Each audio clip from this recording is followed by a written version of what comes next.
United States President Donald Trump and the leader of the Democratic People's Republic of Korea, Jong Un, hold a historic summit in Singapore. What has it accomplished? Hello, I'm Anand Naidu, and this is The Heat.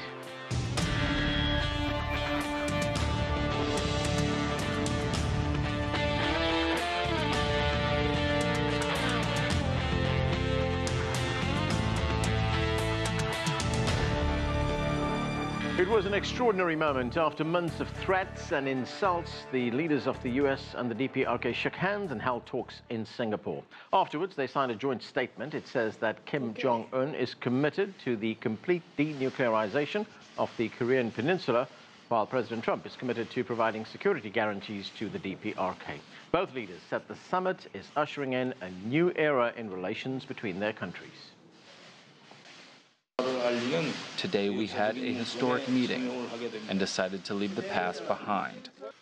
Our unprecedented meeting, the first between an American president and a leader of North Korea, proves that real change is indeed possible.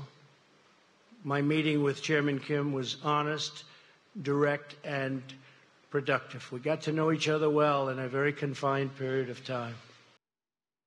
And for more now on the summit, we're joined by CGTN's Guan, who joins us from Singapore. And Guan, how did the two leaders get along and what was accomplished? Well, Anand, I think it would be fair to say that personal relations matter in state-to-state interactions. And one can argue it is especially true for President Donald Trump and Chairman Jong Un. The two men seems to have got along yesterday here in Singapore. A 13-second handshake, 45-minute one-on-one session with nobody but their interpreters. We can also tell from body languages. Chairman Kim patted President Trump multiple times on the back. That may seem common in a Western context, but don't forget, Koreans are usually, they tend to be a more reserved culture. So patting on the back of the US president can seem a lot. And also Chairman Jong Un said in English, or was heard saying in English when he first met with President Trump that nice to meet you, Mr. President. Also, Donald Trump wasn't shy about his feelings about Jong Un either. He said Jong Un was smart.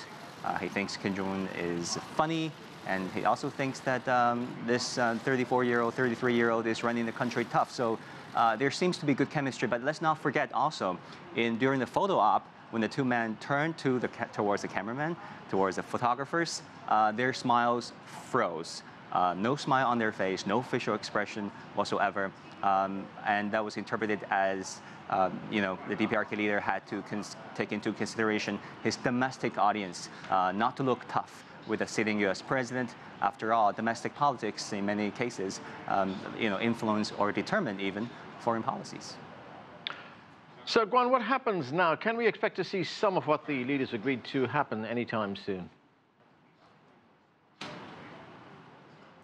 Well, this joint statement, first of all, is not a treaty, which in many cases is considered or would be considered more legally binding. It is a joint declaration, the joint statement to start with. And also, it laid out 4 major bullet points on what the countries will do in the days and months ahead.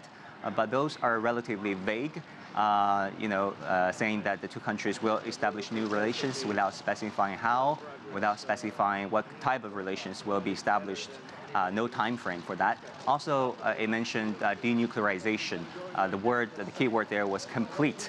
Well, President Trump was hard-pressed yesterday to explain why the wording of irreversible and verifiable was not included. President Trump defended it by saying that there will be international inspectors going into the DPRK. And on the U.S. security guarantee for the regime for the safety of the DPRK, President Trump also said that he will consider withdrawing the U.S. troops stationed in South Korea, but not yet. So lots of unknowns, a lack of specifics of this agreement. And finally, let's not forget, in 1994, the representatives of Bill Clinton signed a very similar agreement with the representatives of Kim Il-sung, the grandfather and former leader of the DPRK. In that agreement, it was even more specific, if you read them term for term, more specific than this current one. But the the two sides went nowhere. Kim Il-sung died of a heart attack, and the relationship basically came to a halt. Thanks, Guan. That's CGTN's Wang reporting from Singapore.